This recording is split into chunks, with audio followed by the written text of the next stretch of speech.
Hola a todos, bienvenidos a un nuevo programa y en esta ocasión vamos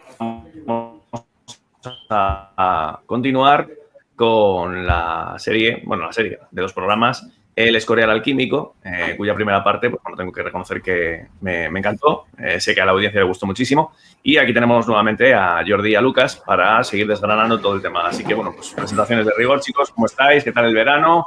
¿Y por dónde vamos a retomar todo este asunto, que es fascinante? Bueno, un saludo para todos y sí, como tú bien decías, Javi, hoy toca la segunda parte para terminar el PowerPoint que preparamos junto a mi hermano y Lucas. Y la primera parte hicimos el contexto histórico y geopolítico, si los quieres considerar así, un poquito entre ese imperio español de Felipe II, que heredó de su padre Carlos V, versus todo el contexto también anglicano, potenciado por Venecia y esa ruptura con el papado.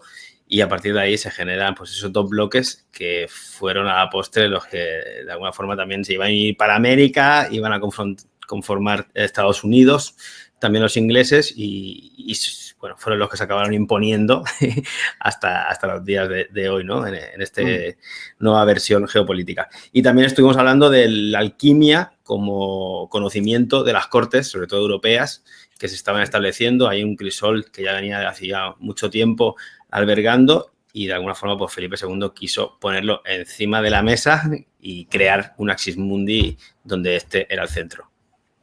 Estupendo. Lucas, por tu parte, Sí. ¿alguna aclaración?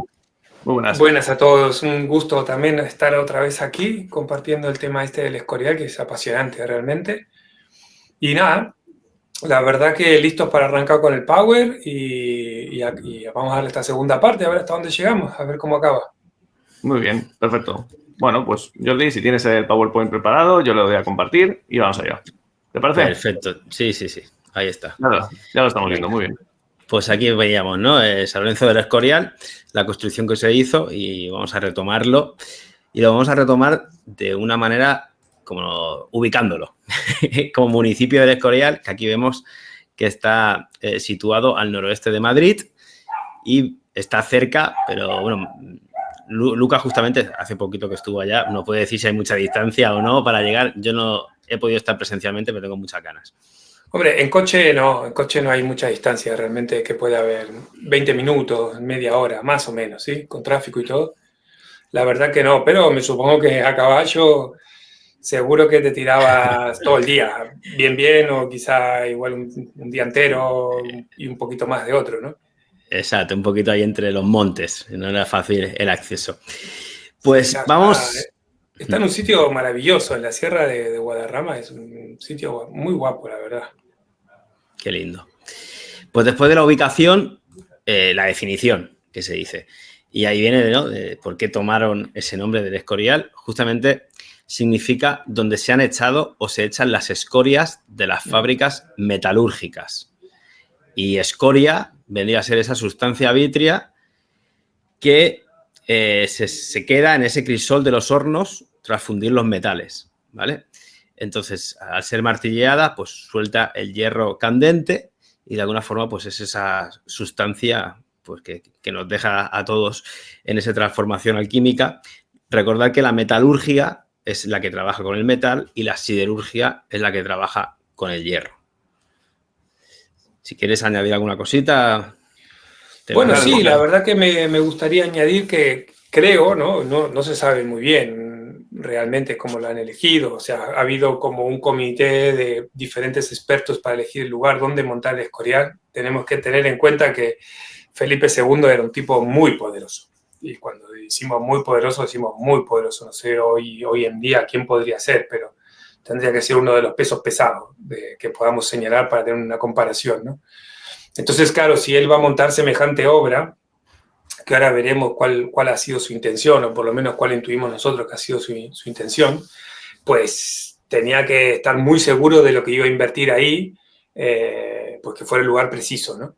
Entonces, en cierta forma, creo que se eligió el Escorial como sitio donde se trabajaba el metal y donde obviamente había escoria, ¿no? Porque era un sitio donde había pues mucha gente trabajando la metalurgia, que era el top, ¿no? de lo que era en aquella época.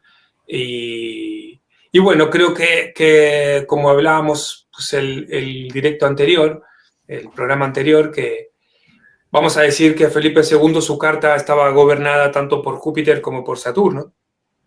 En aquel pronosticón que le hizo Matías Jaco, ponía que eran unos planetas muy importantes de él. No solo, había otros, pero vamos, esto tenía mucho peso. No son cualquier planeta, sí, son los dos planetas transpersonales muy fuertes. Y tanto el Escorial se empieza a montar una conjunción Júpiter-Saturno, por lo tanto, tenía que tener de Saturno y de Júpiter, ¿no? Era un sitio inhóspito, un sitio donde no vivía nadie, y al mismo tiempo Júpiter es representado mucho por el rayo. Y claro, la escoria del hierro, sobre todo, que era lo que más se trabajaba, son magnetitas, o sea, son hierros que están imantados, que tienen cierto magnetismo, ¿no? Entonces quiero entender que se eligió este sitio un poco porque haya un poco de electricidad en el ambiente, magnética, ¿no? Atrayente de rayos, atrayente también de cierta electricidad, vamos a decir, en la atmósfera, que incluso quizás no vaya a caer un rayo, pero que sí haya cierta tendencia a que haya un magnetismo, ¿no? Esa me da la impresión también de por qué se eligió este sitio, ¿no? Sí, aquí dos cosas. Primero, recordad que el rayo, que hacía referencia a Lucas como el elemento, ¿no? El arma de Zeus, justamente la hace Vulcano en esa fragua encendida donde están los hornos, que hacía las herramientas a todos los dioses. Y a mí me es curioso, no sé si yo no tengo la respuesta, pero que se escogiera justamente un nombre como el Escorial, que al menos a nosotros nos ha llegado con una connotación peyorativa, ¿no? Como la escoria es aquello que sobra, pero de alguna forma Felipe II se anotó un tanto y dijo, no, aquí le voy a dar un propósito y sobre todo una connotación mucho más positiva, al menos, no sé, en esa época, pero es que hoy es totalmente negativa y no lo ibas a poner, ¿no? En el gran centro de palacio como el nombre cúspide. Sí. Bueno, podría ser, ¿no? La destilación alquímica, a fin de cuentas, ¿no? O sea, es decir, lo que sería ese resultado final. Yo no soy ni mucho menos experto en alquimia. Ahora estoy leyendo algunas cositas. Pero bueno, podríamos decir que tal vez, fiel un poco a lo que son los principios, de hecho, esgrimidos por lo que en aquel momento era la incipiente cábala luriana, de Isaac Luria, ¿no? Que fue esa renovación y que hablaba de cómo tendríamos que elevar las chispas caídas después de la contracción, ¿no? O sea, ándate, que igual podría ir incluso por ahí. Es una mera hipótesis muy torpe que estoy haciendo, pero Jordi, ese coincide en la línea temporal. O sea, Luria es de principios del siglo XVI y renovó toda la cábala hablando de la hipótesis de que Dios, al crear el universo, lo que hizo fue generar una energía tan grande que las recipientes de la luz divina cayeron, ¿no? Cayeron y esos fragmentos habría que volver a elevarlos, por lo tanto, a la luz. Entonces, bueno, vete a saber si precisamente esa escoria pudiera estar aludiendo a ello desde el punto de vista alquímico. Es una hipótesis que acabo de hacer y me la acabo de salir de la manga, ¿eh? O sea, pero por comentar. Sí, tiene mucho sentido este pensamiento más cabalístico, ¿no? Con toda la alquimia, obviamente. Yo creo que beben de las mismas fuentes, ¿no? Que son diferentes técnicas, quizás. Una más operatoria y una más interna, quizá, o son diferentes caminos, pero del mismo tema. Yo creo que, en cierta forma, también lo que dice Jordi tiene sentido, porque por lo que he leído y por lo que he visto del Escorial, no era un sitio donde Felipe II quisiera mucha gente. No. O sea, allí era un sitio donde iban a estar los de San Jerónimo y el colegio y ya, ¿sabes? No era un sitio de corte, no era un sitio que se recibían invitados, no era un sitio... No, era un sitio del tipo escoria, ¿sabes? Aquí estamos haciendo cosas que no interesan mucho. La gente que vaya para Madrid o que vaya para Toledo, ¿sabes? Que se mueva por otros puntos y aquí que nos dejan un poco en paz, un sitio inhóspito. A caballo, lo que digo, la verdad que no soy un tipo que va mucho a caballo, entonces no te puedo decir cuánto se tardaría, pero se tardaría un buen tramo como para pensártelo, de ir hasta allí, ¿no? Y bueno, creo que tiene que ver un poco el nombre ya no solo con toda la connotación de los hierros, del trabajo de la luz encerrada en cofres duros y bajo tierra, tanto por el tema de Vulcano, el comentario de Jordi, como por el tema de la cábala de guardar esa luz y volver a subirla porque la luz está guardada y está irradiada por ciertos metales y ciertos minerales, sino también por el tema de la escoria, de decir, oye, no es un sitio bonito, ¿sabes? O sea, vete a dar una vuelta por otro lado. Okay, avientando un poquito a los fisgones. Pero sí que está claro que al final, con la destilación, se intenta sacar la esencia, y con la metalurgia, pues estás haciendo otra transformación alquímica, pero también quieres salvaguardar la propiedad, ¿no? O poderla controlar y poseerla. Aquí veíamos las canteras de hierro y metales, porque se había utilizado durante toda la historia esa zona justamente como canteras de otros herreros. Entonces ya, como indicaba Lucas, ese lugar estaba cargado de magnetita, de también cargas magnéticas, por ende, y por lo tanto eres un lugar ya muy especial el que fue escogido para ello. Teníamos otro dato curioso, que la patrona del Escorial es la Virgen de la Herrería. Estaban ahí todos los herreros, pues ¿quién iba a ser, no? La patrona del lugar. Y vemos aquí que donde se construyó el Escorial estaba lleno de las escorias de hierro de los antiguos herreros, que también eran llamados magos, porque transformaban justamente, ¿no?, los elementos, eran los antiguos alquimistas. Allí habían varias ermitas y la patrona de ese lugar era la señora de la herrería. Antiguas forjas y vetas de minerales de hierro, justamente con las energías telúricas de la Tierra, donde se unía, bueno, el hierro como elemento principal, ¿no? Porque eso siempre, el hierro está asociado a Marte, y Marte en su aspecto defensivo se llamaba sideros, y de ahí viene la palabra siderurgia. Recordad que con la metalurgia se trabajan los metales, y con la siderurgia sobre todo el hierro, por ese nombre antiguo de sideros. Sí, si quieres hacer algún aporte aquí, Lucas, que yo sé que tú alquímicamente lo tienes mucho más claro que yo. Yo lo que yo pienso, ¿no? Pienso que en cierta forma, ahora hoy en día parece que hablar de metalurgia no es como, no tiene tanto sentido, ¿no? Pero fijaros cómo también la humanidad, en cierta forma, avanza mucho trabajando lo que está debajo de la tierra, ¿no? Y esto se vio muy claro con la destilación del petróleo, ¿no? Que también se encuentra bajo la tierra, que también está negro, está difícil, hay que trabajarlo, saca mucho también, vamos a decir, basura que hay que cuando tú lo destilas, y cómo ha cambiado la vida de todos nosotros, ¿no? A partir de que se ha podido destilar el petróleo y se ha podido conseguir pues, la fuente de energía que alimenta a nuestro planeta hoy en día y que hacen que bueno, esté muy en relación con todo ese trabajo de destilar, pues, ese metal o ese gas, o, ¿sabes? Puedes verlo como un metal líquido, ¿no? Por verlo arquetípicamente, ¿no?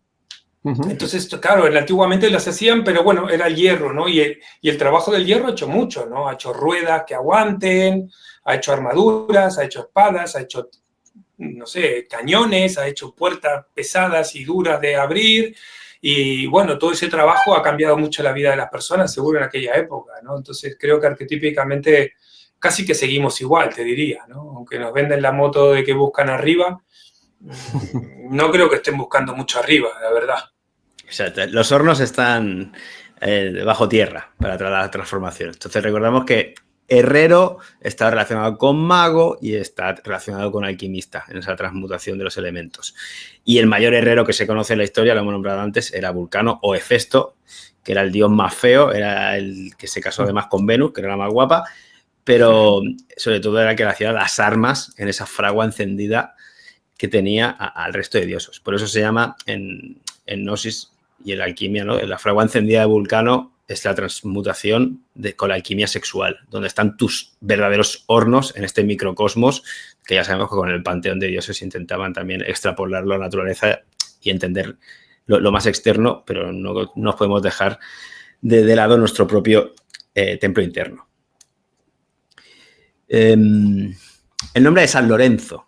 ¿Por qué se escogió San Lorenzo del Escorial? El Escorial ya lo hemos visto. ¿Y quién fue San Lorenzo? Bueno, pues si vamos a la historia, nos dicen que fue uno de los 7 diáconos o clérigos que habían en Roma, y allí fue martirizado en una parrilla el 10 de agosto del año 258. Es importante el 10 de agosto y es importante lo de la parrilla. Ahora lo iremos viendo, ¿vale? También San Lorenzo, ese clérigo mártir que fue quemado, envió, se dice, el Santo Grial a España.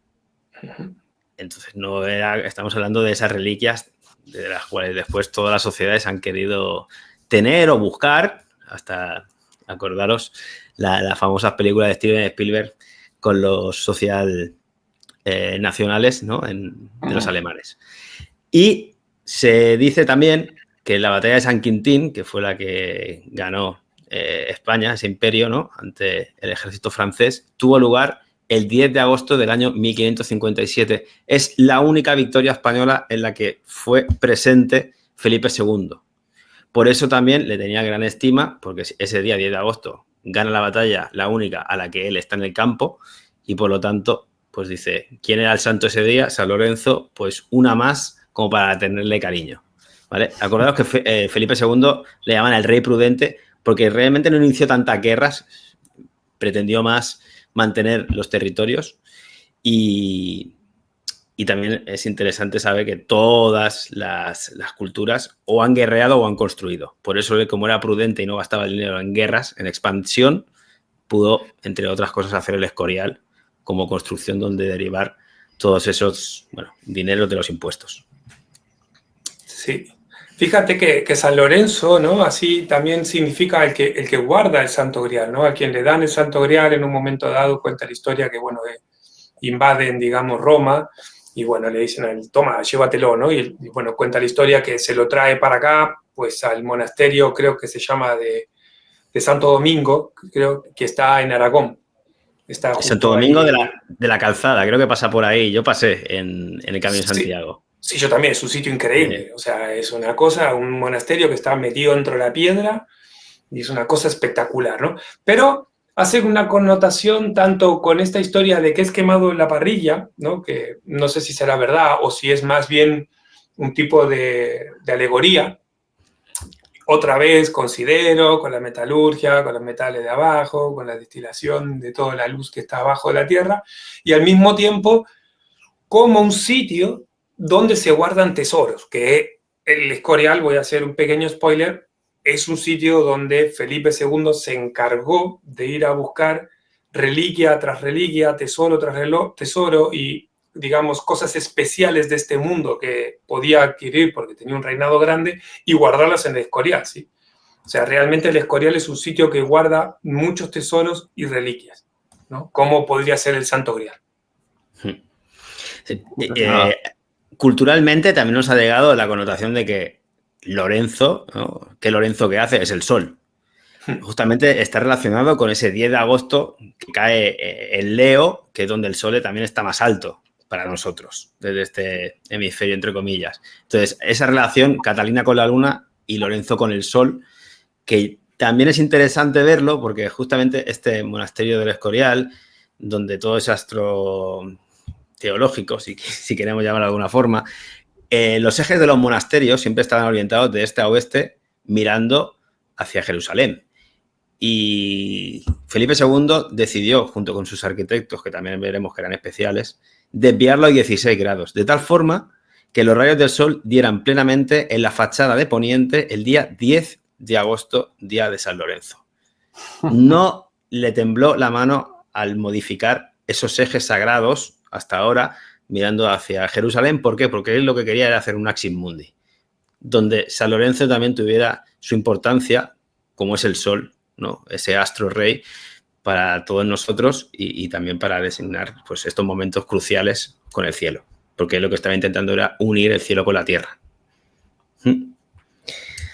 Sí, hay un reportaje justo este año mismo, no sé si de Telemadrid o así, que justo el 10 de agosto están ahí y se ilumina justo la parte del altar de la basílica que comunica con la habitación de Felipe y con la que hubiera sido su pareja, aunque parece que nunca durmió allí. Tuvo varias esposas, ¿no? Pero se ve que no durmió allí nunca nadie, él sí. Tiene como el altar tiene como un sitio donde un cristal en el centro y justo hay una ventana por detrás que daría afuera y justo en esa fecha, el 10 de agosto, al atardecer, se ilumina terriblemente toda la basílica y vamos a decir que ese prisma de cristal abre la luz de una forma espectacular, ¿sí? aunque cuentan que parece que ahí adentro había algo más, no solo era el prisma de cristal, pero parece que Napoleón, cuando lo invadió, se lo llevaron, como algunas otras cosas que vienen. Exacto, sí. Una relación tremenda, ¿no? Con la posición especial de cómo estaba construido este templo. Aquí vemos lo que indicábamos antes, esa forma de parrilla con la que presuntamente el mártir San Lorenzo fue quemado. Pues justo el Escorial tiene esa similitud, si lo queréis llamar. Unos dicen que la forma de este templo fue por la parrilla, otros dicen que no.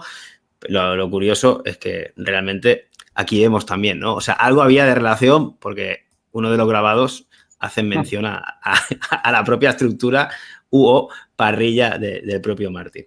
Así que lo dejamos ahí para quien también le inquiete. Y como decía Lucas antes, ¿quién estuvo a cargo de la orden, de la orden del templo, ¿no? Del Escorial? Justamente fue la orden de San Jerónimo. San Jerónimo ya era como los protegidos del propio padre de Felipe II, Carlos V, ¿vale? Que los escogió justamente para su retiro y Felipe II pues les dio todo el cuidado espiritual del monasterio. Se dice que Carlos V, simplemente lo nombro, se fue a Cáceres al final de sus tiempos y otros historiadores también lo ubican aquí en San Jerónimo de la Murtra, que está aquí en Badalona, que también hay una especie de construcción como de alta alcurnia de los antiguos. Lo que sí que está claro es que San Jerónimo, ¿no? Da nombre, ¿no? a la orden que se fundó en el siglo IV en Belén y su espíritu hemos recogido que era cenobita, tenía una vida en comunidad, eran guerreros porque querían conquistar la tierra prometida y sus armas eran la oración y el ayuno. El hábito era el pardo y el blanco y lo curioso, o no tan curioso cuando buscan los por qué se le dieron a ellos el cuidado espiritual del monasterio, es porque la orden era exclusivamente de la península ibérica. Entonces, en ese independentismo que quiso crear Felipe II del papado, pues claro, le iba muy bien que no estuviera esta orden también trasladada a otras ubicaciones fuera de la península porque eran mucho más fieles a él. ¿De acuerdo? Y recuerda que esta orden de San Jerónimo, entre otros, Felipe el Hermoso de Francia ya intentó disolverla en su época. Así que la fidelidad por delante de todo, presuntamente para estos clérigos, para con el rey de España. Sí, creo que eso, que la península les daba ciertos resguardos, ¿no? También incluso a las órdenes de la iglesia, como para poder tener un poco de mano libre en trabajar en ciertas cosas que igual cerca de la Santa Sede eran un poco más prohibidas, ¿no? Prohibidas creo que de cara de puerta hacia afuera, la verdad. Este es mi parecer, ¿no? Un poco la propaganda decía, no se puede hacer esto es pagano, esto no se puede, esto está prohibido. Pero bueno, y en cierta forma creo que ciertas órdenes se han venido a refugiar aquí a la península para tener cierta distancia y tener un poco de mano libre. Y también le venía muy bien a los nobles de aquí, de la península, esta relación, ¿no? Con parte de la iglesia que tenía pues cierto poder para casar, para, yo qué sé, bautizar hijos, nombrar cosas, y al mismo tiempo tener esta relación lejos de la Santa Sede para mantener los poderes, pero con un poco más de libertad. Totalmente. Pues si te parece, Lucas, vamos a meternos en el personaje del arquitecto que Sí. de esta construcción, que fue Juan Bautista de Toledo. ¿Por qué? Porque no estaba aquí en la península. Lo tuvieron que ir a buscar al Vaticano porque era el ayudante del propio Michelangelo, con el que estaba haciendo ahí la Capilla Sixtina, entre otros. Entonces, no sé qué nos puedes contar de este hombre que ya de por sí, bueno, supongo que el encargo era mayúsculo para la época y lo van a buscar a alguien que está ya en un entorno también en ese aspecto del Vaticano y sobre todo con Michelangelo, ¿no? Como gran artista de la época. Totalmente, ¿no? Creo que él puede elegir más o menos a quien quiere. Entonces, pues la verdad que busca un arquitecto español que tuviera también, que pudiera seguir la línea que él quería. Y se va a buscar a Toledo, que estaba trabajando con Miguel Ángel en el Vaticano, le hacía de segundo. Y allí, en aquella época del Renacimiento, era una época donde había habido un hombre que se había llamado Luca Pacioli, que era de San Sepolcro, de la zona de la Umbria. Y este hombre ha hecho un tratado sobre la proporción, la divina proporción, que tenía que ver con la proporción áurea, y venía de todo el trabajo de Vitruvio. ¿Sí? Y bueno, los dibujos del libro de la divina proporción de Luca Pacioli lo había hecho Da Vinci. Y tenía mucha relación con Juan de Toledo y con Michelangelo en lo que era la proporción divina de las espirales y de cómo, pues en cierta forma, esa proporción se encuentra en la naturaleza y da una percepción de belleza, de armonía, y tanto de crecimiento como de decrecimiento, ¿sí? Aquí esto es totalmente compatible con todo el trabajo de Schauberger y el trabajo de los vórtices y, bueno, el trabajo de otros matemáticos que trabajan sobre las matemáticas vorticiales, ¿no? Pero vamos a decir que comienza a darle fuerza a Luca Pacioli y, en cierta forma, ese trabajo de la proporción se ve muy bien plasmado en lo que sería la arquitectura del Escorial, ¿sí? Cuando tú vas al Escorial, por ejemplo, y coges una visita guiada, lo que te deja muy claro una persona que está ahí haciendo la visita es que nada es casualidad ahí dentro, ¿no? Si nosotros hoy en día somos capaces de decir, no, mira, es que en las películas nada es casualidad, ¿entiendes? Si hay un paneo y en ese paneo aparece un globo terráqueo o aparece un reloj que marca a las 10 o aparece un tipo caminando con un piloto amarillo o yo qué sé, cualquier símbolo con la cruz, con el compás y la escuadra, ¿no? No es casualidad, pues en el Escorial podéis imaginar que aún menos, ¿no? O sea, plasmando algo de piedra que va a perdurar por los siglos de los siglos en un sitio inhóspito, gastando un montón de dinero, con una causa que parece pues demasiado loca y grande al mismo tiempo, nada es casualidad. Entonces la proporción del Escorial y las matemáticas que hay en el Escorial están en relación a esta proporción en cuanto a Toledo, porque luego Toledo muere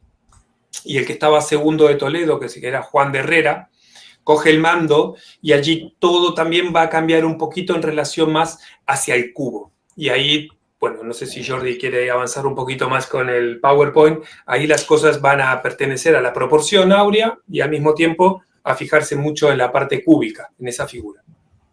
Exacto, aquí veíamos a Juan de Toledo, que cuando fallece, pues es sustituido como director de las obras por Juan de Herrera. Juan de Herrera, sobre todo, destacar que fue seguidor de Ramón Llull, era bueno, un culto en todo el hermetismo, la astrología, hizo, como indicaba Lucas, su gran obra, dicen, el discurso de la figura cúbica. Ahí tienes el libro que está plagado de ciencia y saber de la época, con ideas neoplatónicas, porque al final todos beben también la quimia, ¿no? De esas ideas de Platón, de la perfección, del mundo de las ideas, donde recordad que el mundo, el cuerpo más perfecto era la esfera propiamente. De ahí también, como nosotros hemos también investigado, sobre todo a través de Dani Márquez, la transformación a la esfera como cuerpo perfecto donde habitamos, porque si Dios es perfecto y el mundo es perfecto, y la figura más perfecta es la esfera, pues todo tiene que tender a lo mismo, ¿no? Entonces, bueno, aquí Juan de Herrera, con su libro, pues dejó bien clara parte de su obra y lo que iba a plasmar en el Escorial. Y vuelvo a repetir, la piedra como elemento cúbico, aquí hasta el propio Dalí, hemos querido traer el cuadro, ¿no? El que dibujó, viene a representar muchas veces en la parte más alquímica, secreta, la parte sexual. Por eso le llaman piedra de tropiezo y roca de escándalo, donde muchos caemos y tendremos que caer hasta que aprendamos las lecciones. Porque es con el calor de los hornos donde se forjan los héroes y sus armas. Sí, bueno, el cubo se podría hablar una semana entera, ¿no? Y yo humildemente voy a contar pues las pequeñas cosas que sé, ¿no? Del cubo. Pienso que la esfera también, en cierta forma, es porque nosotros olvidamos mucho las dos dimensiones con las cuales nos referimos a las cosas. Y nosotros tenemos muchos dibujos y, por ejemplo, cuando hablamos de los dibujos de las ondas del corazón, que es todo en 2 dimensiones y parece que hay ondas, ¿no? La gente dice, no, hay muchas ondas en el ambiente, ondas de radio. Y en verdad no creo en eso, ¿no? Nosotros vivimos en un mundo de 3 dimensiones. Todo lo que llamamos onda es una representación de un vórtice que tiene que quedar en 2 dimensiones porque lo plasmas en una pantalla o lo plasmas en una pizarra o lo plasmas en un dibujo en el cual tú te estás jugando en 2 dimensiones, ¿no? Entonces creo que el círculo o la esfera, se hace mucha alusión a la esfera porque en verdad se hace alusión al círculo, y el círculo de cierta forma es como todo el movimiento tiende a un círculo. O sea, tú cuando miras una flor como la flor de la hipomea, por ejemplo, y perfectamente puedes ver un pentágono, realmente ves un pentágono, pero lo ves movido. Está vorticiado, no está quieto el pentágono, ¿sí? Entonces, todo lo que puedes ver en la naturaleza está en cierta forma circulado, está girado, está vorticiado. Tú puedes ver un hexágono, pero está vorticiado otra vez, no está quieto. Tiene el mínimo de superficie, está inflado, está tirado hacia un círculo, hacia una esfera en 3 dimensiones, ¿no? Porque la proporción áurea tiende hacia una espiral, que tiende a un círculo, que tiende a una cosa que no tiene ángulos, ¿no? Entonces, de cierta forma pasa esto. Claro, los sólidos platónicos, todos ellos, el cubo es uno de ellos, cuando tú lo pinchas en medio y lo haces girar, te hace un círculo perfecto, ¿no? Entonces, creo que el tema va por ahí, de la esfera y de la perfección. Por lo poco que escuché, y escuché a gente pues, que sabe un montón, parece que el cubo es de las figuras platónicas el más estable, obviamente, y el que más representa la materia, porque dentro de estas 3 dimensiones en las cuales nosotros nos movemos y existe nuestra realidad, es el que tiene las 3 dimensiones iguales, tanto alto como ancho como en profundidad. Por lo tanto, tiene la triada dentro, esa famosa triada, la tiene en total equilibrio, lo cual le da estabilidad, lo cual le da que perdure, que sea la Tierra, justamente la representación de la Tierra en cuanto a las figuras platónicas, ¿no? Esto es lo que más he escuchado y leído, que me hace mucho sentido y que, bueno, me parece una reflexión increíble, ¿no? Desde luego. Qué bueno, buenísimo. Pues para continuar, vamos a hacer la cronología de la construcción del monasterio del Escorial. En el 1562 se iniciaron los cimientos. En 1563 se clausura el Concilio de Trento, que se estaba también llevando a cabo con todo el protestantismo, el anglicanismo que se derivaría. Bueno, el 23 de abril a las 11 de la mañana se pone la primera piedra del conjunto, esta vez sin Felipe II, y ya el 20 de agosto a las 6 de la tarde se pone la primera piedra del templo con Felipe II presente. Y sobre todo con lo que indicaba Lucas, sobre todo en la primera parte que hicimos de la exposición, esa gran influencia de Saturno en conjunción con Venus y Júpiter. Saturno, por eso decían, ¿no?, que Felipe II siempre iba de negro, pues el color de este planeta como regente en sus cualidades e influjos sobre todos nosotros. Y obviamente Saturno tiene que ver con el cubo, ¿no? Ya perdona, ¿eh? Sí, claro. Sigue. Ah, bueno, no, sí, eso, que Saturno tiene que ver con el cubo, quería poner ese apunte nomás. Sigue tú, Jordi. Ok, y en 1568 aparece otro personaje que es Benito Arias Montano, que se le designa supervisor de la Biblia políglota que se estaba haciendo o reformando ahí en la imprenta de Plantin en Anvers, y fue nombrado en 1576 revisor de la Biblioteca del Escorial. No era cualquier cosa llevar a cabo la revisión de todos los libros y documentos que iban a estar justamente en esa gran biblioteca, donde estaba lleno de textos heréticos, porque así lo había planteado el papado de la época. Y justamente como quisieron hacer un crisol de alquimistas de un gran conocimiento, de alguna forma diferenciado de la Iglesia Católica, pues ahí habían textos que estaban prohibidos literalmente por toda Europa, pero te los podías encontrar ahí en el Escorial. Y fue protegido este Benito Arias Montano por jesuitas como Juan de Mariana. Es tuvo también gran importancia aquí en Salamanca, ¿no? Y este personaje casi monta, se dice, una logia flamenca entre los jerónimos dentro del Escorial. Yo no sé bien si era un infiltrado, si se fue un poquito del camino, pero sí que es verdad que continuaba los trabajos de Giel, ¿no? Que era el patriarca de los Charitatis, de estas logias más flamencas. Un lugar muy especial porque Felipe II tuvo la famosa guerra de los 80 años justamente contra los flamencos que se rebelaron, ¿no? Con Guillermo de Orange. Entonces, bueno, de esa zona nace todo también este conocimiento que le es trasladado a Benito Arias Montano y que introduce dentro del Escorial. Al menos tenerlo en cuenta. Claro, este personaje, ¿no?, que está aquí, que sería Benito Arias Montano, pues se ve que el hombre pues tiene unas intervenciones muy buenas en la Universidad de Alcalá de Henares y se lo llevan justo a Trento, ¿no? Con la delegación española a este concilio de religión. Y bueno, se ve que sus exposiciones fueron tremendamente buenas, sabía muchísimo de teología y obviamente sabía muchísimo de hebreo antiguo, ¿no? Entonces era muy bueno para poder volver a interpretar la Biblia, ¿no? Que tanto es así que le mandan a escribir una Biblia a Felipe II, ¿no? Algo que estaba totalmente prohibido, porque después del Concilio de Trento se había quedado como establecido que iba a ser la Vulgata, ¿no? La que iba a ser oficial. Y bueno, creo que representa en cierta forma, dentro del Escorial, la parte de Júpiter, ¿no? Júpiter como arquetipo de experiencia, Júpiter como arquetipo de místico, como arquetípico de conexión, más allá de la lógica, más allá incluso de la ley de Saturno. Me da la sensación de que es ese personaje y justamente su arquitecto, que tiene el discurso al cubo, que sí que tiene las leyes de la arquitectura, de la geometría, de que las cosas se queden en su sitio, con sus ángulos, con sus arcos, ¿no? Con el material que va a sostener otro piso arriba, o la bóveda, cómo se va a mantener. Todo eso tiene mucha relación con el arquetipo de Saturno. Me parece que estos dos personajes justamente cumplen esas dos posiciones dentro del Escorial y dentro de la jugada de Felipe, ¿no?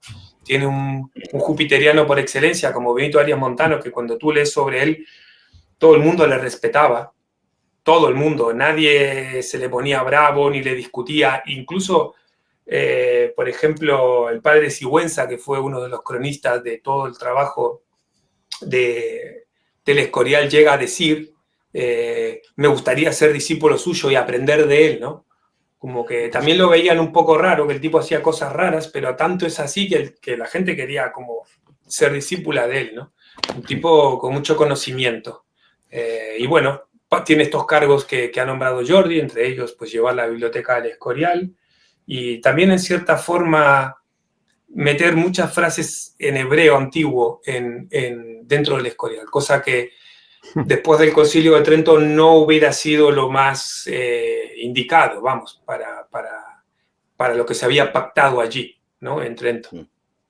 Sí, bueno, la importancia de querer traducir las Biblias, ya desde esa época, porque estaba la Vulgata, este hombre intentó hacer la políglota, pero es que en Inglaterra también hicieron la King James. Entonces aquí cada uno tenía en ese momento la potestad y la intención de tener el control, ¿no? A través de las palabras precisas y concretas. Esta es la planta del Escorial y a mí lo que me llamó más la atención, más allá de lo de la parrilla y todas esas formas, sobre todo es que había una llave que lo abría todo, tenía todas las puertas a su alcance, luego habían estancias que se abrían o con otras, pero había una que era maestra que servía para entrar en cualquiera de los habitáculos y sobre todo la planta en forma de pentagrama, aquí lo vemos, ¿no? Un poquito, no sé si se puede observar muy bien, pero ya dejaron justamente la intención, ¿no? La intención donde en ese patio de los mascarones, donde estaban las máscaras, bueno, que sería, no sé, el control más espiritual o como elemento éter. A la derecha estaba la sala capitular, abajo estaba el convento, a la izquierda tenías el colegio y arriba tenías el cuerpo de la guardia. Entonces quiso, entiendo, en esa construcción y sobre todo reagrupamiento de lugares, pues darle una importancia con este sello, el pentagrama en este caso, de gran, bueno, ya sabemos, ¿no? Histórico y también trascendental, si querías utilizar un poquito la magia claro. y la bajada de línea. Y es el sello de Salomón, ¿no? Exacto. O sea, era el pentagrama, el pentaalfa es el sello de Salomón, por lo menos. El sello de Salomón no es, Lucas, el sello de Salomón no es el hexagrama, me parece que es el hexagrama. Pero no, sí que esa es la estrella de su padre, la estrella de David, pero el de Salomón era el pentaalfa. Vale. Yo, por lo menos, lo que he leído hasta ahora es esto, ¿no? Cosa que sí, no, tú eres mucho más experto que yo.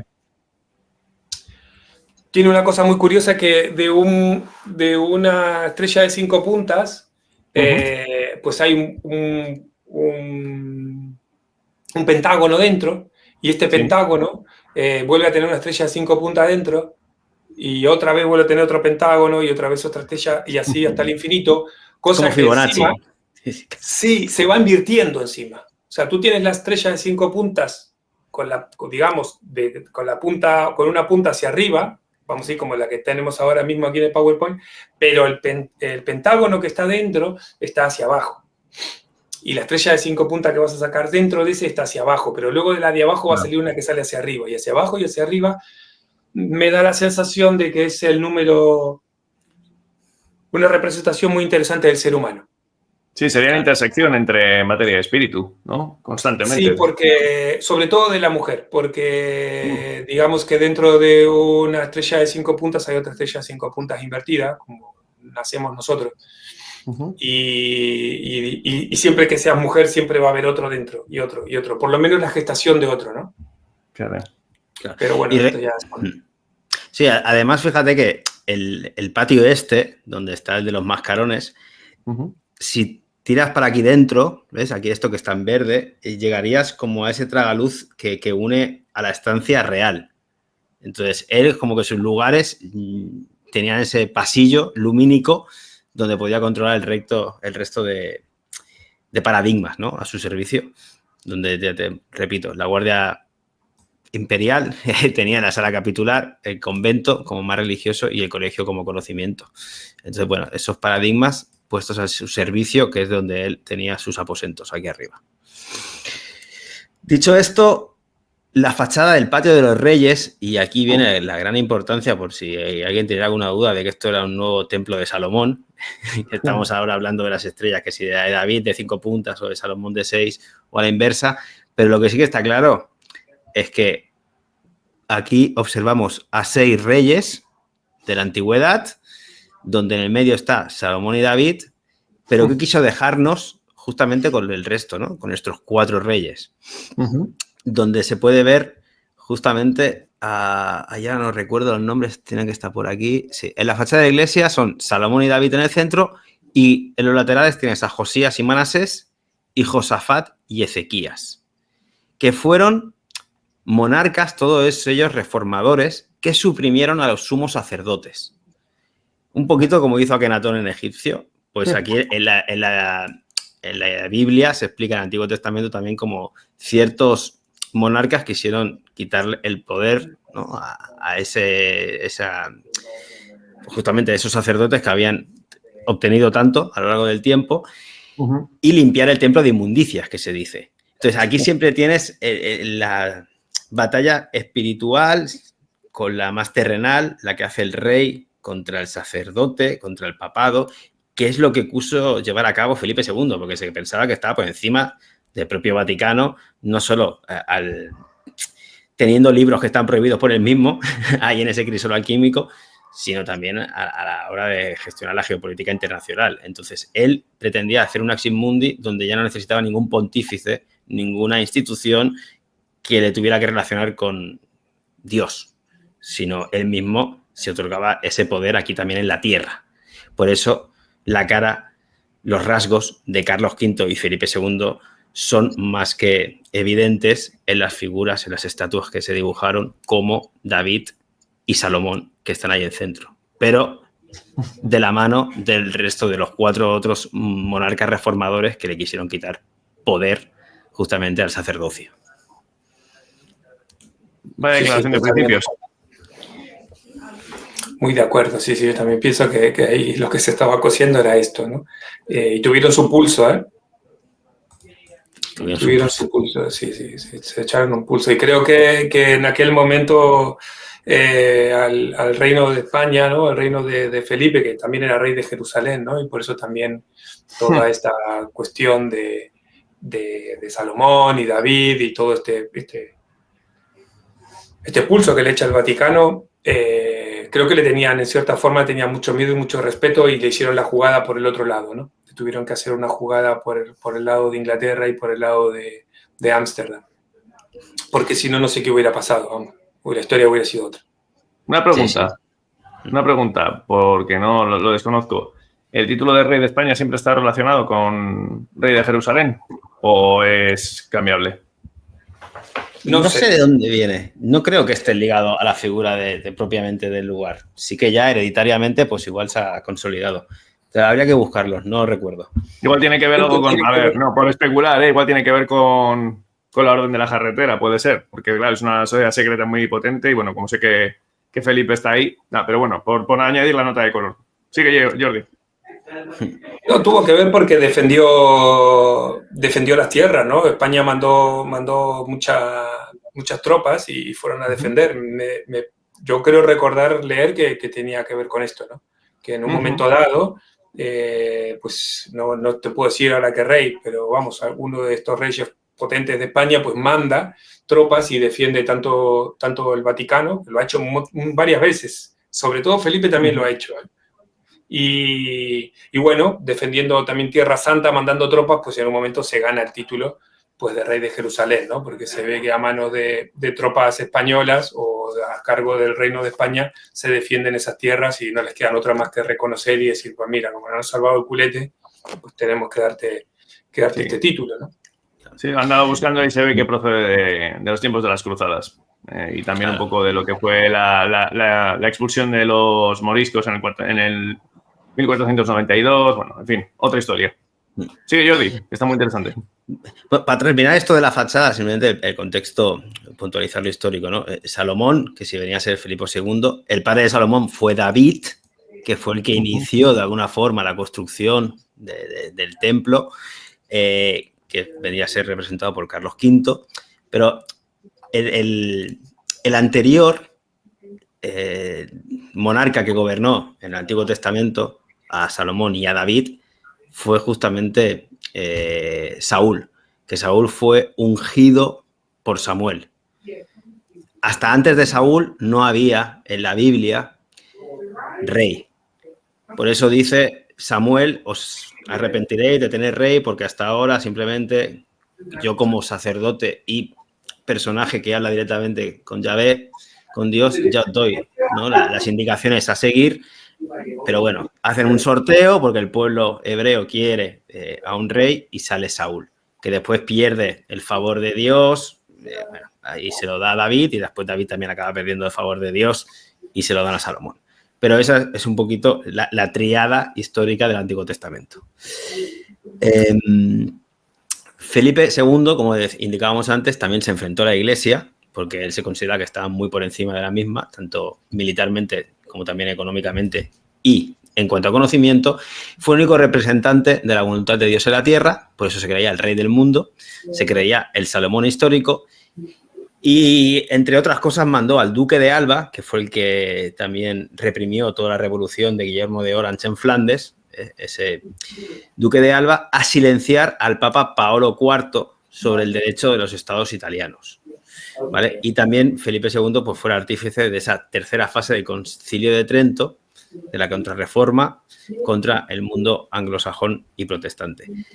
Pero interesante que aquí vemos que contra Paolo IV también tuvo sus más y sus menos y tuvo que ir a enviar a algún emisario a decir hasta aquí sí y hasta aquí no. Era Sixto. Era Sixto V el que condenó oficialmente la astrología en 1586 con esa Coeli et Terrae Creator, cosa que iba obviamente en contra de todas las intenciones, como estamos viendo a lo largo de esta presentación de Felipe II. Sí, yo creo que es un poco como lo que está pasando hoy en día. La verdad, a mí, yo no sé, me parece tan igual que es increíble, ¿no? Es como se crean unas normas por arriba de los reinados, ¿no? Por arriba de los territorios, como el Concilio de Trento, que son unas leyes que van a gobernar, digamos, a media Europa, y bueno, y al mundo conquistado también, porque esto del Concilio de Trento luego llegará a las Américas y llegará a todos los sitios, con todas las leyes pues, que conocemos, ¿no? De Roma y todo lo que sería pues, la propaganda de la Iglesia. Y hoy en día está pasando algo parecido, ¿no? O sea, quiero decir, está Bruselas con la OTAN, con la OMS, sacando leyes, ¿no? Luego cada uno de ellos hace un poco lo que quiere, como cada reino luego hace su propia Biblia, ¿no? Y va a su bola, y luego cada uno dentro de su fuerte también se guarda los libros que le vienen en gana, que de cara afuera han dicho que están prohibidos, pero de cara adentro de sus palacios pues los tienen ahí, enmarcados en primera línea y se lo leen cuando quieren, ¿no? Entonces me da esa sensación de que estamos ante una situación muy parecida, ¿no? Con normas que están ahí, que nos imponen a nosotros, ¿no? Que están sin sentido, que todos lo sabemos, porque me supongo que cuando salía del Concilio de Trento dijeron, muchachos, la verdad es la Vulgata, ¿no? Habrá habido algunos como nosotros que habrán dicho, pero tío, si es que no tiene sentido todo esto, ¿no? Y bueno, y luego de cara adentro, pues ellos haciendo un poco lo que les viene en gana. Eso sí es verdad que contaron con la Inquisición para prohibir a quienes les iban en contra y a quienes les interesaba, ¿no?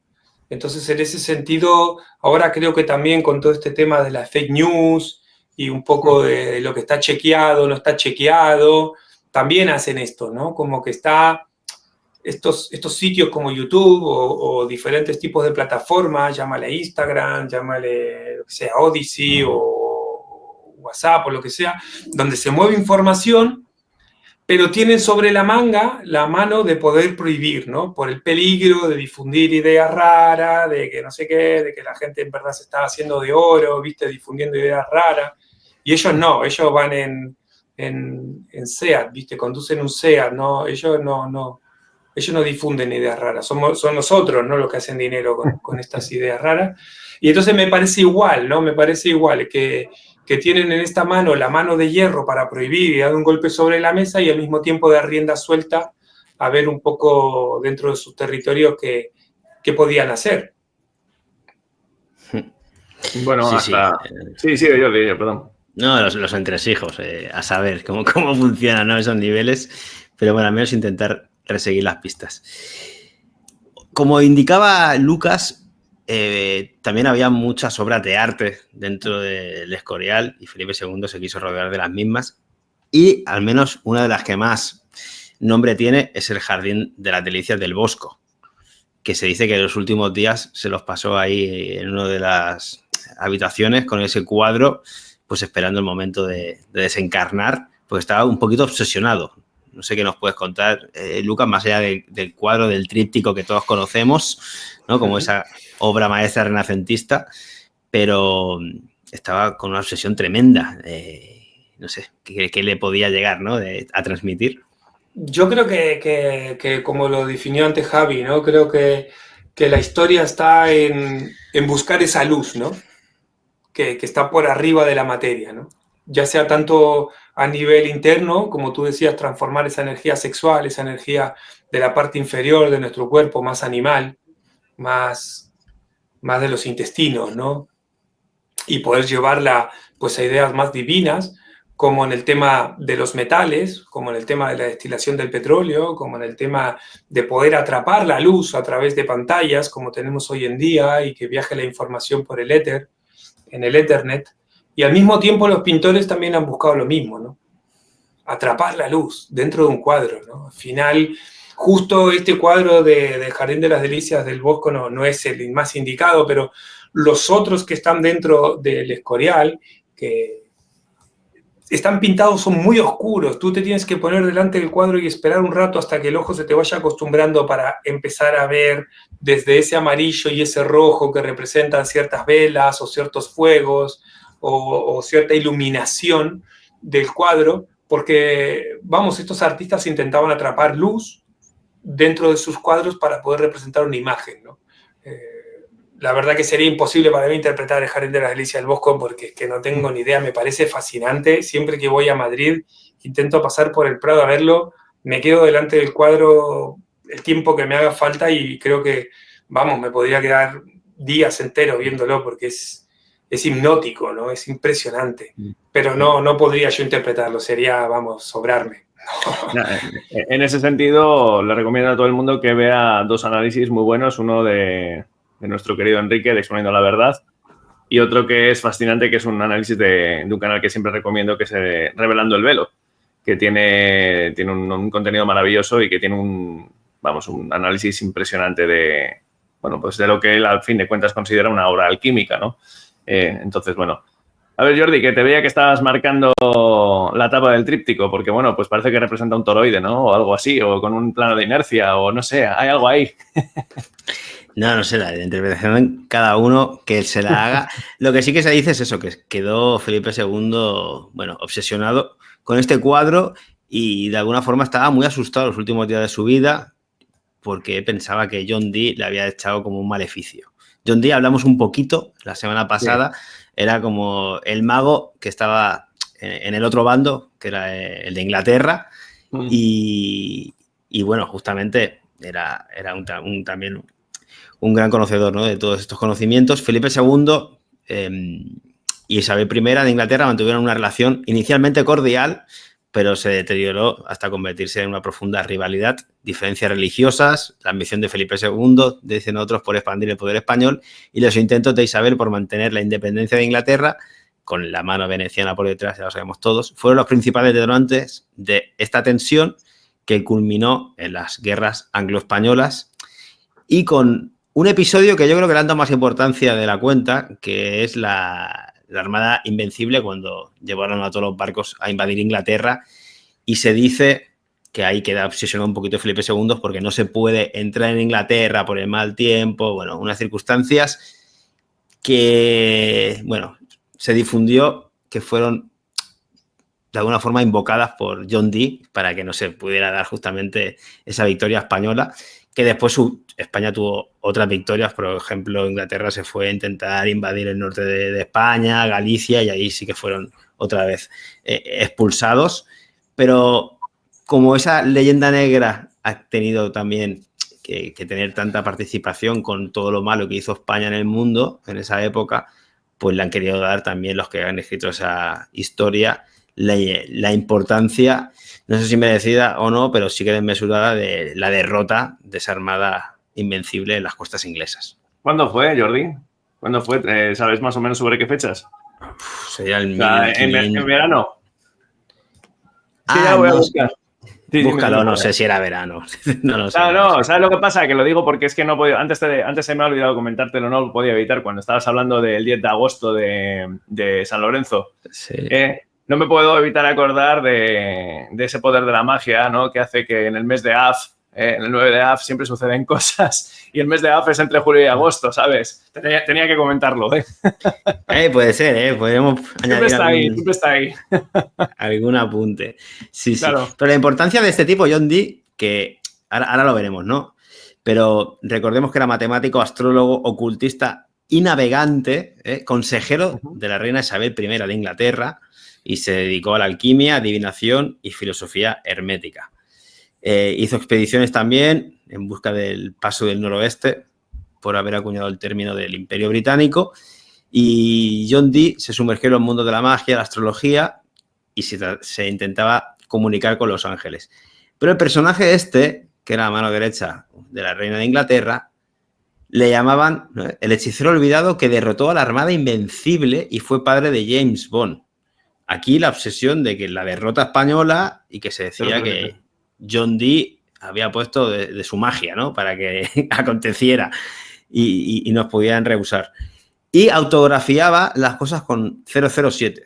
Por eso dicen que fue el padre de James Bond, ¿vale? Fue la inspiración de el que escribió después, pues, todo el texto, como James Bond, como formaba parte del MI6, justamente, ¿no? Y esos 2 ceros representaban pues que el mensaje solo lo debía leer la reina, lo que está claro que tuvo gran importancia y sobre todo a través de ese mito que fue como el gran salvador con su magia de la invasión española en tierras inglesas. Bueno, deciros, por cierto, y perdonad por la nota de color que estaba buscando mientras hablabas, Jordi, sí, efectivamente, lo de la Armada Invencible tuvo lugar el mes de AF, también. También, fue en verano. También. Entiendo que no te vas a ir a Inglaterra en invierno, eso estaba claro. Ya, pero bueno, ya me entiendes que siempre tiene que ocurrir entre julio y agosto, ¿sabes? O sea, que busquen los espectadores, derrotan a la Armada Invencible y también, sí, entre julio, agosto, septiembre, o sea, siempre el mes de AF y el poder de la magia siempre están presentes ahí, o sea, gracias a Inguero por descubrirnoslo.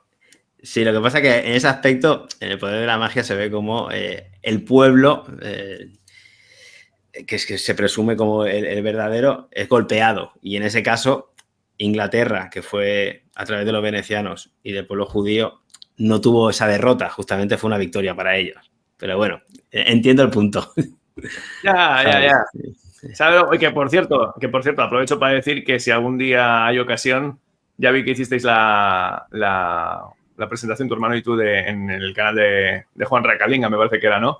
Que me encantó. Así que si algún día hay ocasión de hacer algo así, vamos, a mí me encanta porque, bueno, me parece que es como bien decíais, una llave. Por poner la nota de color, insisto.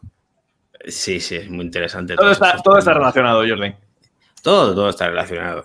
Entonces, fijaros la obsesión del mago John Dee, que al principio, igual que con Inglaterra, se veía bien, Felipe II, que le había regalado un espejo de obsidiana que venía de México, justamente, ¿no? Como objeto mágico, y se lo había regalado a él como buen astrólogo.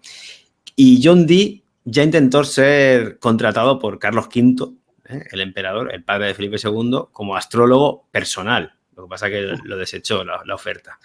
Y Felipe II entablaría una buena relación con John Dee, se decía que invocaba las fuerzas sobrenaturales debido a sus prácticas mágicas, y realizó también el horóscopo al propio rey, obsequio que decidió regalar al mago, por ello, este espejo de obsidiana, por haberle intentado hacer la carta astral al propio Felipe II. Y ese regalo de obsidiana lo utilizó para invocar a los espíritus, se dice, buenos o malos, cada uno sabrá, y lo conservó toda su vida y se conserva en el British Museum de Londres, o al menos así lo hacían. Y John Dee, aquí no sé si lo puedes comentar algo más de astrología, porque tenía el glifo que le llamaban el Monas Hieroglífica, que es un símbolo esotérico creado y diseñado por John Dee, ese mago isabelino. Y aquí podemos ver cómo es una fusión del resto de signos, ¿no? Vemos el Sol con el puntito, que sería redonda, como el centro más importante, y luego es una mezcla entre Saturno, no sé, Júpiter. ¿Qué nos puedes decir, Luquitas? Aquí abro.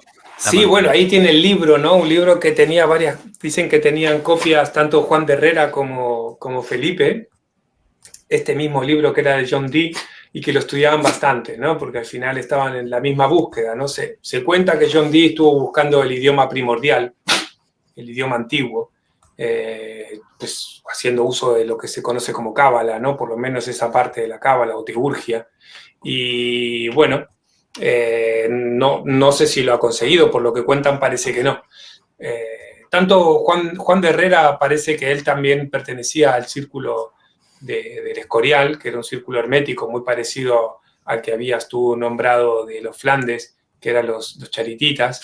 Y bueno, se estudiaban estos libros, igual que lo hacía John Dee, un astrólogo increíble y el cual también utilizó, se dice en cierta forma, para hacer zarpar las flotas o no atacar, esperar a tal día, a tal otro, ya sea tanto por tránsitos astrológicos como por sus influencias, me supongo, en el mar, ¿no? Eso casi seguro. Y ya luego ahí puede creer cada uno lo que quiera. Eso es un tema, pues ya que tiene que ver con la astrología y que sé que hoy en día pues le sonará loco, pero la verdad que no me parece, porque así como decía Javi, como habéis mostrado los chicos con el tema de las fechas para hacer magia, para sacar cierta propaganda o hacer cierto acto, es demasiada coincidencia para que pensamos de que sucede de esta forma así, digamos, sin que haya un propósito, ¿no? Entonces, antiguamente, pues, claro, pues ya lo hacían. Y para dejar claro, ahora que estaba escuchando esto, a lo que me refería cuando digo que el Escorial tiene todavía hoy en día reliquias, es justamente temas como este, ¿sí? Tenía un espejo mágico, negro, de obsidiana, de los mexicanos, que se lo regala John Dee. Pues resulta que la última vez que estuve en el Escorial, que fui a hacer una visita con una gente, fue Corpus Christi, y que fue justo uno de los 3 días en los cuales se abre entero el Escorial, se hace la misa con el coro y se abren las reliquias están cerradas. Tú vas mañana al Escorial y no puedes ver las reliquias, y solo se abre el Jueves Santo, el día de Todos los Santos, el 1 de noviembre, y el Corpus Christi. Sobre todo el Corpus Christi queda abierto todo el día. Jueves Santo y el día de Todos los Santos, el 1 de noviembre, creo que solo están abiertos o mañana o tarde las reliquias. Las reliquias, para que nos entendamos, son unas vitrinas que pueden tener más o menos, así a ojo, pues pueden tener unos 10 metros de ancho por, yo qué sé, 8 de alto, una locura, ¿sí? Y ahí adentro, ¿qué hay? Pues ahí adentro hay que leer libros que cuenten, ¿no? Porque hay todo, digamos, un inventario de lo que hay en el Escorial, ya tanto de libros como de reliquias, pero básicamente pues hay, no es literal, ¿vale? Pero para que nos entendamos de lo que estamos hablando, hay una botella con un suspiro de la Virgen, el dedo del santo, ¿no? De San Agustín, pues el cúbito de San Agustín, el fémur del tipo que era amigo de San Antonio, y todas cosas así, son todos huesos y botellas y mantos y cascos de gente pues muy, muy emblemática, con mucho carisma en todo lo que significa su palabra, ¿sí? No elijo esa palabra por decirlo. Y bueno, lo tenía ahí guardado, ¿no? En esa historia del Santo Grial, del tesoro y de lo que conlleva el Escorial, ¿no? Es un tema súper interesante, y antes de dar paso a Jordi quería remarcar que una frase que estoy aprendiendo de Wayne McRoy, que es un divulgador que me gusta mucho, ya os mandaré por privado porque es súper interesante. Tiene un canal que podéis subtitular en castellano, que habla de la revolución alquímica que él comenta, ¿no? en la actualidad. Y la frase es: no importa cuán ridículo puedan sonar estos argumentos que esgrimías, Lucas, porque tú tal vez no los creas, pero los ocultistas y los títeres que manejan, que controlan el mundo, ellos sí creen en todo eso. Lo creen fervientemente. Entonces, más vale que conozcamos un poco esas claves. Porque, y ya cierro, en relación a lo que estaba hablando antes de las claves numerológicas y cabalísticas, es que, claro, o sea, el 9 de Av, por ejemplo, no solamente tiene que ver además con el arquetipo de Ketef Meriri y ese chivo expiatorio que tú decías, Jordi, sino que también está totalmente relacionado con claves astrológicas que, al final, pues bueno, pues van marcando un poco los designios de este, pues prácticamente este escenario, ¿no? En el que estamos viviendo. Así que, sin más, seguimos con la presentación, que me parecen súper interesantes estos temas. Sí, ya vamos terminando, pero al final de John Dee es muy interesante y de alguna forma hizo ese amuleto, ¿no? Con el espejo de obsidiana que le fue regalado por el propio Felipe II. Y hoy en día los amuletos es como que, bueno, ha quedado una cosa vaga, sin importancia ni poder, pero como tú indicas, Javi, y bueno, si lo utilizan, ¿por qué no lo vamos a utilizar? Y crear nuestros propios amuletos. Efectivamente. Sí. Pues John Dee tiene una torre en su nombre en el otro lado, en América. Ahora la vamos a ubicar. Mira, donde está el triangulito para que te hagas una idea, América del Norte, de Estados Unidos, justo donde estaban las 13 colonias, porque estamos hablando de esa misma época, y se construyó esta famosa torre que, bueno, le hemos querido resaltar, ¿no? El aventurero cortesano Gilbert fue galardonado con una patente de cartas por el derecho exclusivo de descubrir y asentar toda América del Norte, por parte, obviamente, del Imperio Británico, y todo lo que tenía que hacer era construir un fuerte y ocuparlo durante un año, y le concedió Gilbert, por su ayuda a John Dee, todas las tierras del norte del paralelo 50. Para arriba, eso es toda Alaska y la mayor parte de Canadá. Bueno, para que veáis que este hombre también, de alguna forma, pues tenía poder y tierras. Y esta es la torre que se hizo construir, que no la puedo traer aquí, tengo que minimizar esto. Ahora voy a poner un videíto explicativo, ¿vale? Porque fue importante, se dice, porque aquí, si vemos en este mapa, aquí están las corrientes que te llevaban por abajo, ¿no? Venías a Gran Canaria, a las islas, y simplemente te dejabas con los vientos, pues llevar hacia las Américas. Pero para volver no podías tomar este mismo camino porque era mucho más complicado. Entonces, la importancia que tuvieron las colonias británicas, esas 13 colonias por la Reina Virgen, es que justamente donde puso John Dee su torre astronómica, también era donde empiezan las corrientes que te devuelven, entre otros lugares, para Inglaterra. Entonces, los corsarios, entre otros el Francis Drake, cuando robaba aquí en el Caribe, claro, era tan rápido su nave que enseguida se iba para el norte y aquí ya lo perdían de vista porque sabía exactamente, observando, se dice, ¿no? O al menos como punto de conocimiento de esa torre, donde ya empezaban los vientos a llevarlo directamente hacia casa. Y los españoles, hasta que no lo descubrieron, pues andaron perdidos justamente porque no era su territorio ni sus tierras, ¿no? Y la torre esta de John Dee, vamos a poner aquí un vídeo que me resultó interesante. Ahora mismo ni recuerdo lo que decía, pero si lo tengo aquí, por algo será. Así que lo vamos a poner. Venga. Hi, my name is Jim Egan, professional photographer and es un curator. Fotógrafo profesional de la Newport Tower, que es así como se llama esta construcción hecha o en honor de o por John Dee. The Newport Tower Museum. I've been studying this mysterious stone and mortar structure in Newport, Rhode Una Island misteriosa for the estructura past 20 years, and I found en Rhode Island. Y ese es otro tema que no vamos a abrir más melones, pero Rhode Island, la isla de Rodas, es porque aquí también habían templarios. Porque siempre copiaban los mismos nombres. Claro. inclusive evidence that it was designed in the year Y encontró 1583 by the evidencias de English que fue polymath diseñada en 1583 por John Dee, esta torre. John Dee to be the city center of the first Elizabethan colony in the New Como centro de la primera colonia isabelina en el Nuevo Mundo. World. It's a combination of classical architecture, Combinación de arquitectura a circular clásica, temple as discussed by templo circular, Vitruvius in 25 BC, como el de Vitruvio, fíjense todo el conocimiento también que ya en ese momento manejaban, y arquitectura cristiana. and Christian architecture, a replica of the Church of the Una réplica de la iglesia del Santo Sepulcro. Holy Sepulchre, built in 325 AD by Emperor Constantine to protect the tomb of Jesus. This classical church tower also functioned Esta as a torre horologium, también funcionó como un horologium a building that keeps track of time para hacer un seguimiento del tiempo. using three ¿Te fijas aquí, en el lema? ¿Lo veis aquí? Sí. En el lema invertido, más allá de la cúpula con las estrellas. internal camera Utilizando 3 cámaras obscura oscuras solar internas, disk calendar rooms salas del disco solar, para ayudar a determinar las fechas. to help determine Fíjense cómo entraban los rayos, justamente, ¿no? Todo controlado, o sea, ponte tú a hacerlo ahora. the correct date for Easter for the English version la of the Pascua. Gregorian calendar reform of 1583. For the full story, come visit the Newport Tower Museum, just 50 steps northeast of the only English Renaissance building in America. Bueno, Único aquí lo edificio tenéis. renacentista. Sí, para que luego no digan nada, pero esto no era de John Dee. Bueno, hay gente que se ha marcado el tiempo de encontrar la relación. Y, entre otros, este mapa del Ártico elaborado por el propio John Dee para el explorador Gilbert, del cual mencionábamos antes, que estaba en la biblioteca de Filadelfia, donde es muy similar a todos, ¿no? Como el de... sobre todo con el centro, los 4 ríos más bíblicos, que a mi entender no sabía explorar esa.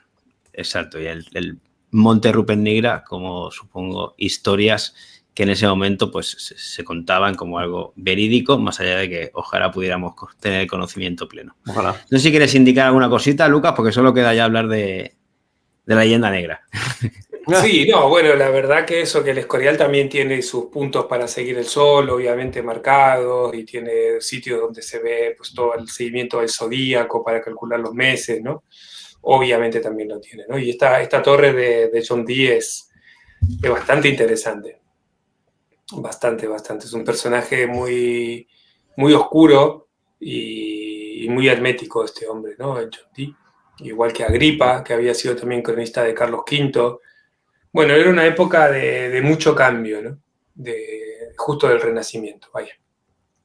Claro. Sí, que no nos ha llegado precisamente lo que fue, ¿eh, Lucas? O sea, nos ha llegado los cuadros de Miguel Ángel y las esculturas de Donatello. Os lo dice alguien que estudió arte, pero vamos, yo todo esto no tenía ni idea. Sí, algo nos llegó, pero nos llegó toda la historia torcida, ¿no? Esto ya lo sabemos bien. Yo creo que el Renacimiento, de cierta forma, es interesante, porque es muy neoplatónico, muy hermético, y también intenta volver a traer otra vez la filosofía, ¿no? Del medioevo, pero en cierta forma también creo que hubo mucho tapar lo verdadero, ¿no? Como intentar...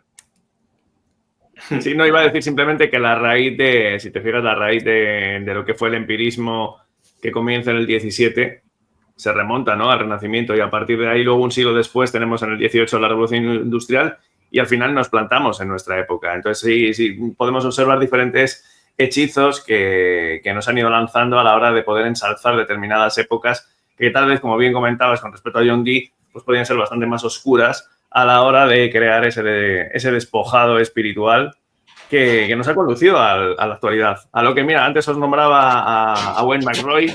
Él tiene un término, recupera mucho el término cabalístico del mundo de las cáscaras, ¿no?, que se refería a lo que estamos viviendo actualmente, ¿no?, donde observas una gran proporción de la población completamente despojada de ya cualquier tipo de conexión espiritual, entendiendo lo espiritual como lo interno y como lo que al final también te enlaza con el todo. Entonces, yo creo que el Renacimiento, que tal vez sepultó esa Edad Media, que igual no fue tan oscura, porque a fin de cuentas fue un crisol cultural, ¿no? Ya lo hablamos en el programa anterior con respecto, por ejemplo, a lo que fue la figura de Toledo, como esa conjunción de diferentes culturas de una forma pacífica. Hay mucho que destilar y me alegra que lo hayas traído a colación. Sí. Hay un punto en un libro de un filósofo que vivió en España no hace mucho, que se llamaba Xavier, que su libro, él cuenta un poco, un análisis muy cortito que voy a hacer del Renacimiento, claro. ¿No? Pero como antes del Renacimiento muchas leyendas eran anónimas y se otorgaba mucho la palabra, digamos, a una divinidad, ¿no? Como si una divinidad hubiera actuado por ti para escribir tal o cual historia, dibujar tal o cual cuadro, y a partir del Renacimiento empieza mucho a ver las autorías. Sí, esto lo dibujé yo, esto lo escribí yo, ¿no? Esto es mío, esto... y bueno, no digo que no sea interesante, puede ser interesante, pero en cierta forma también nos aleja un poco de un creador o una creadora, o sea, el género que tenga, y de un poco de estar al servicio de esas ideas que sí pueden ser tuyas, o pueden ser inspiraciones, o pueden venir a saber de dónde, ¿no? De dónde te viene esa facilidad para escribir, para dibujar, para hacer remedios también, ¿no? Toda esta historia que estamos viendo hoy en día de patentar las cosas, de adueñarnos de semillas y de cosas que tú dices que no tiene sentido ninguno. Ya. Nada. Bueno, este planteo también creo que viene un poco del Renacimiento, ¿no? Según este autor. Coincido totalmente. Jordi. Bueno, pues ya para irle dando la finalización, sobre todo, es en esta época de Felipe II donde se marcan las bases de lo que después se conocerá como la leyenda negra española. Que básicamente es la tendencia histórica que se le atribuye características negativos a todos los elementos que se relacionaban con las acciones de los españoles por el mundo, ¿no? Y sobre todo en Hispanoamérica. Es la hispanofóbica, que dicen algunos, que tampoco seguro que no fue tan negra ni tan rosa como quieren defender los otros. Siempre hay que entender, eso sí, lo que hay que entender es que quien gana las batallas, en este caso fue el mundo anglosajón, pues escribe la historia. Y más una historia donde tu archienemigo más potente del mundo querías como lo que han derivado, ¿no?, de la España de hoy en día, que ya no tiene ningún peso político mundial. Ahí empieza el decaimiento justamente después de Felipe II y sobre todo después de los Austrias, de los Habsburgos, aquí en España vienen también los Borbones. Unos Borbones que si querías tener el poder en tu propio territorio, tampoco le ibas a poner unos años de esplendor en la memoria de todo el pueblo, si habíamos cambiado, ¿no?, de corona. Por lo tanto, tampoco desde los Borbones se hizo nada como para mantener ese apremio a todo lo que se había llegado a construir en ese imperio de los Austrias. Eso sumado a la leyenda negra que se basó Guillermo de Orange, que después fue mandado a asesinar en esas revueltas en Flandes, justamente, donde escribió en uno de sus libros que Carlos, ese hijo que había tenido Felipe II, fue asesinado por su propio padre, Felipe. Entonces, ahí nace esa leyenda negra donde fíjense qué monarca es capaz de asesinar a su propio hijo, que, recordemos, se cae por las escaleras y justamente queda muy mermado. Ese Carlos manda incendiar una casa, intentó apuñalar a un duque, arrojó a un paje por la ventana e intentó matar a su propio tío, que era Juan de Austria. Por todo ello, un año después es encerrado por su propio padre, Felipe II, en sus aposentos, donde acaba muriendo. Y se destruyen todos los papeles de la instrucción para donde se había intentado conocer, ¿no?, lo ocurrido. Son con esos datos que Guillermo de Orange pues empieza con su imprenta, también en esa imprenta de Theodor Bray, del mundo más holandés, de los Países Bajos, a imprimir todas estas fechorías y nace esta leyenda negra que se junta con toda la hispanofobia, fíjense cómo están matando a todos los indios, con las declaraciones de San Cristóbal, ¿no?, de las Casas, en ese lugar donde también adquirió posterioridad su nombre de Chiapas, y todo ese mundillo también jesuita que a la postre acabaron echándolos a todos de todo el imperio. Entonces estamos viendo, a mi entender, como a día de hoy pasa, ¿no? Hay un relato que predomina en el mundo, que empieza a imprimirse, la importancia de la impresión en esos instantes, y es el relato que muchos han dado a conocer a todo el mundo, pero lo triste es que desde aquí dentro también como que no lo hemos hecho nuestro. Y en vez de también ensalzar todo el conocimiento que había, toda la importancia que tuvo la expansión hispana por el mundo, sobre todo si la comparas con las colonias británicas que destrozaron y asesinaron por doquier simplemente por la explotación y el control, bueno, sí, de hecho, poner las cosas en su balanza. De hecho, Jordi, perdona, si puedo hacer simplemente también un apunte. Siempre me ha resultado, no sé por si lo quieres comentar, siempre me ha resultado muy curioso que cuando se habla de esa leyenda negra, precisamente, no puedo evitar acordarme de Jorge Guerra y su último libro que tengo pendiente de leer, ¿no?, el de América, la cruzada del Papa, donde habla un poco de todo esto que estabas comentando.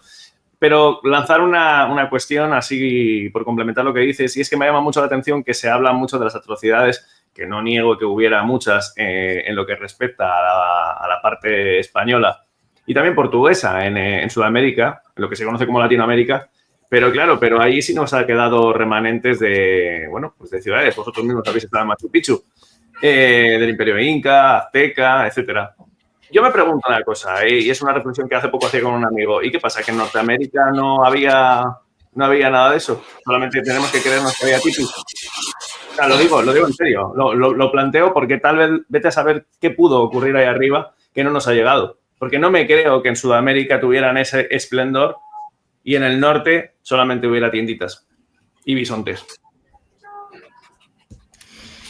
No sé, maestro. Yo realmente la parte de los mayas se dice que sí, que tuvieron como un límite, ¿no? No se expandieron más allá de México para el norte, donde después de la gran zona árida de Texas y Nuevo México, pues sí, habrían... Sí, pues, pero el norte es floridísimo. El norte es súper... Claro, a eso voy, o sea, es decir, tal vez el Imperio Maya, el Imperio Maya desapareció antes de la conquista, el Imperio Azteca y, bueno, y el Quechua, etcétera, etcétera. No soy experto en la historia de Latinoamérica. Pero a lo que voy es que me resulta muy curioso, ¿no? Es simplemente también otra pequeña nota de color que me gusta hacer a veces en estos programas, porque me parece que es importante tanto para nosotros como para los espectadores que reflexionemos, en torno a esa historia. O sea, ¿qué pasa? Vale, porque sí, Texas puede ser un desierto, pero todo lo que es la parte de las 13 colonias que tú hablabas antes y todo lo que es el norte y la estepa norteamericana, yo, sinceramente, siempre he pensado que ahí tenía que haber algo vastísimo, pero que la historia nos ha contado como que, nada, solamente había pequeñas tribus que luego confinaron en reservas. Ya está, no hace falta extenderse, era simplemente una pequeña anotación. Sí, la historia está complicada, realmente es muy difícil, ¿no? Uno tiene que Yo realmente también estoy en la línea de Jordi y tuya, ¿no, Javi? Creo que la leyenda negra sí que se le inventaron bastante, ¿no? Tampoco creo que sea la leyenda rosa, tampoco lo creo, ¿no? No. Pero vamos, que la leyenda negra... Bueno, es que, no sé, es que vivo en España hace 24 años y me supongo que también tiene una identidad todo esto, ¿no? Que las cosas hayan cambiado, queda una identidad y la verdad que es un sitio donde, bueno, se convive bastante bien, diferentes tipos de ideologías y realmente lo digo así, como lo siento, ¿no? Igual uno puede decir, venga, con eso justificaría. Bueno, no puede ser una prueba eso, pero sí, a mi entender, lo que yo siento de estar en esta tierra es lo que siento, realmente siento eso, ¿no? Siento que es un sitio donde realmente es un pueblo que intenta integrar. Y luego suceden cosas, claro, tampoco es la integración rosa, luego suceden cosas en diferentes sitios, pero en general hay una integración. Y el hecho de que no se hayan llamado colonia, que se hayan llamado virreinatos, también tiene mucho que ver todo lo que ha sucedido en América, ¿no? Y así que tuvo que haber sido algo entre medio del rosa y del negro, ¿sí? Pero el negro me huele mucha propaganda, personalmente. Sí, a mí también. Y se ha visto a lo largo de la historia cómo se ha hecho con otras naciones y otras culturas, etcétera, etcétera. O sea que a saber. Bueno, Jordi, pues si quieres terminamos ya. No sé si queda alguna cosita. No, ya estaba. Sobre todo, cuando comparas, ¿no? Y pones en la balanza, por ejemplo, esas guerras semínolas que llegaron hasta 1857, donde se repartían bonos para matar las cabelleras de niños y mujeres por parte del Imperio Británico, o la creación de lo que era Estados Unidos ya en esos momentos, para con toda la América del Norte, donde los dejaron ahí en 4 refugios a los indios. Entonces, claro, es una historia, si tiras de Fomenko o qué realmente imperios habían predominando en esos lugares, y es tan complicado de saber a día de hoy si se dio por algún reseteo que dicen unos, si quisieron eliminar todo tipo de vestigios como dicen otros. Lo que está claro es que si pones encima de la mesa, como decía Lucas, unos hicieron virreinatos y llevaron conocimiento a todos. Es más, los indios, cuando España vende territorios de lo que es la Florida a Estados Unidos y ya los deja ahí, ¿no? Con los 4 lugares de asentamientos, los indios decían, yo quiero volver a ser español, que tengo al menos algún tipo de derecho, porque esta gente me está aquí asesinando sin poder yo abrir la boca ni tener nada que comer. A menos los españoles, en el imperio justamente se hicieron las leyes de las 8 horas de trabajo, con los reyes de Castilla, es decir, se integraba o se intentaba integrar, no de la mejor manera, seguro que no, pero es que si te pones a mirar los que han escrito la historia realmente y de los que nadie habla de lo que hicieron, pues entonces ahí sí que tienes un elemento de valor para, por ti mismo, hacer prevalecer unas ideas o otras, o al menos tenerlas en contexto. Bueno, compis, pues vaya programón. Así a lo tonto, hemos hecho, bueno, vaya 2 programones. Nada, encantadísimo. No sé si queréis hacer algún tipo de cierre, más allá de esto que hemos comentado al término. Para mí un honor y un placer. Así que, pues eso, eternamente agradecido. Lucas, te doy pie o paso, mejor dicho, por si quieres cerrar y hacer despedida. Luego te paso a Jordi y hasta aquí. Muchas gracias, Javi. Muchas gracias por la invitación. Gracias a todos los que vayan a ver el programa. Gracias a Jordi también.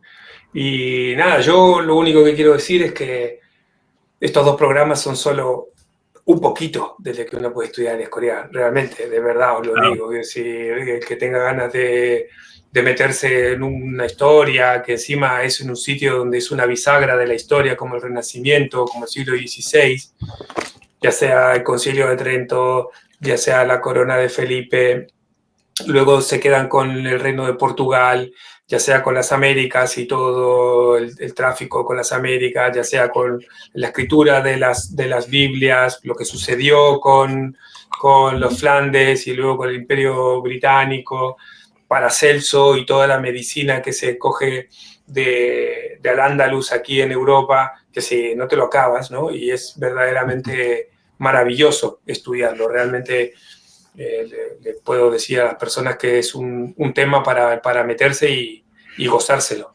Esto es la última reflexión que quería decir antes de despedirme, invito a todo el mundo que se ponga a estudiar sobre este tema porque es una joya. Me encanta que traigas eso, esa invitación. Sí, es algo que siempre intento hacer. Es una gran puerta de entrada, precisamente, para un montón de cuestiones. Jordi, ¿alguna cosita que te veo atareado ahí limpiando? No, limpiando no, me estoy aquí poniendo un poquito de crema que me duele la rodilla, a ver si Lucas me la vuelve a tratar y ya la hacemos buena. Nada, simplemente agradecerte a ti, Javi, por el interés, a Lucas, obviamente, por compartir espacio y sobre todo ganas de comprender lo que ocurrió en el pasado y de cambiar este presente, y a todo el mundo, pues, también la invitación de que investigue y, si puede ser, que haga los resúmenes y los presente, porque todos también vemos de todos la importancia de estar unidos y ser simbiontes para poder tener una oportunidad de crear por nosotros mismos la sociedad que queremos y encontrar la verdad en muchas cosas, que es lo que, al menos a mí, me mueve por dentro y me da energía. Así que un abrazo enorme y mucha fuerza para todos.